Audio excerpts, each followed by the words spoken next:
They say every man must eat, and every man must also go, but my father never did. At least, that's what the whole village said. I used to laugh whenever people whispered it, until the night I found out why. And from that night, I never laughed again. Chief of Rice, the village of Nkweyu GBA. I grew up in Kwerogba, a small Igbo village buried deep in red earth and silence. Our huts had grass roofs, and the air always smelled of roasted yam and smoke. Every morning, the cocks crowed, the women fetched water, and the men went to farm except my father. He was a tall, quiet man. His eyes were sharp like a cat's, and he spoke few words. People respected him, but they also feared him. Some said he was once a dibia, a man of medicine. Others said he had offended the earth goddess. And what they whispered most was strange. He eats, but he never goes to the bush. Crescent moon, the strange truth.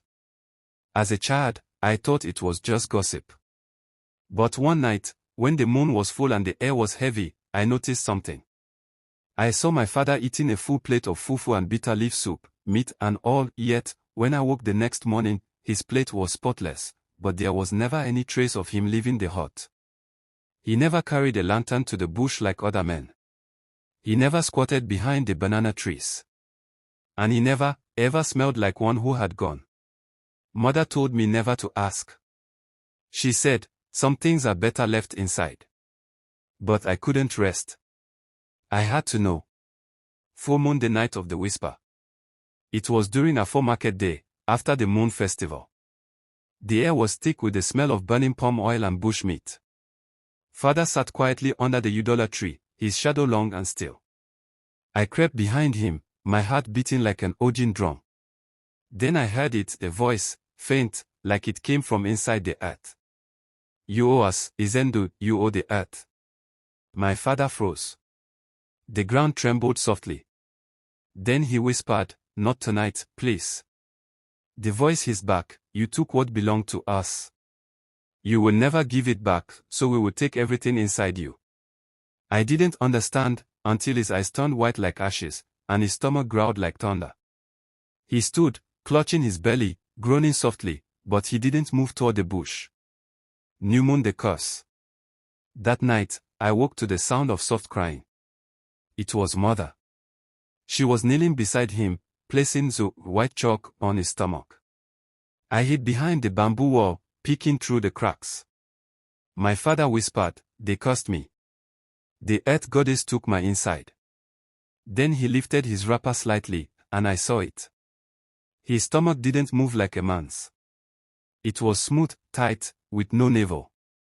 It looked like something sealed, like a pot closed by the gods themselves. I covered my mouth, trembling. He continued, for 7 years, I have eaten, but nothing leaves me. What I eat, they take. Mother sobbed, who are they? He said, the spirits of the soil. I buried something that wasn't mine. Cloud with rain the night the earth called. From that night, Father stopped eating altogether. He sat by the fire, silent, weak, staring at the earth as if it breathed. Every evening, I saw small cracks appear near the Ogu shrine, as though something beneath was stirring. On the 7th night, the wind changed. Dogs barked. Owls cried from the palm trees. Father stood and said softly, it's time. He walked to the Ogu shrine, barefoot, with white chalk in one hand and kola nut in the other. Mother held me back, crying, don't follow him. But I did. The moonlight guided us as he stood before the mound of earth. He said, I return what I took. Spare my blood. The ground opened slowly, like a breathing mouth. Then a deep rumble shook the soil. A voice, angry, ancient, roared, too late. The ground swallowed him whole. Just like that. No struggle. No scream. Only his wrapper floated down, resting on the soil. Waning crescent moon aftermath. By morning, the ground had sealed itself. We searched, but there was no sign of him, no grave, no body. Only the faint smell of palm wine and chalk. From that day, no one ever said his name aloud. Mother never remarried. And every fortnight, the soil near the shrine grows warm, and if you listen closely, you hear the faint sound of a man breathing beneath the earth. Candle ending, narrator's whisper. They say a man can hide his sins, but not from the ground he walks on. The earth remembers everything. So, whenever I eat now, I whisper a short prayer. May my body return what it takes.